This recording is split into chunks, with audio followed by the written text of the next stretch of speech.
Welcome to campus study circle. పనులు వేతనాలలో ఒక interesting question. 20 మంది స్త్రీలు కలిసి ఒక పనిని 16 రోజులలో చేస్తారన్నాడు. 16 మంది పురుషులు కలిసి 15 రోజులలో చేస్తారన్నాడు. సో ఒక పురుషుడు ఒక స్త్రీ యొక్క పని సామర్థ్యంలో నిష్పత్తి ఎంత అన్నాడు. సో ఫస్ట్ కేసులో మనకి ఇక్కడ 20 మంది స్త్రీలు ఎన్ని రోజులు చెప్పాడు? 16 రోజులలో అన్నాడు. M1D1 = M2D2 అన్నమాట.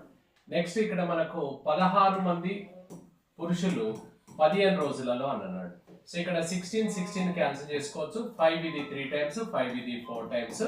ఈ ఉమెన్ అటు పంపించేద్దాము. సో మెన్ బై ఉమెన్ అది ఇటువైపు వచ్చేస్తే 4/3 అవుతుంది. సో అప్పుడు men is to women equals to ఎంత అవుతుంది? 4:3 అనమాట. సో 4:3 అనేది మనకు మెన్ టు ఉమెన్ రేషియో అవుతుంది అనమాట. సో రైట్, ఇలాంటి మన ఫుల్ వీడియో క్లాసెస్ కోసం మన campus study circle app download చేసుకోండి. ఆఫ్లైన్ కోసం ఈ నెంబర్లు సంప్రదించినట్లయితే అశోక్ నగర్ హైదరాబాద్లో ఉంటాయి. Thank you.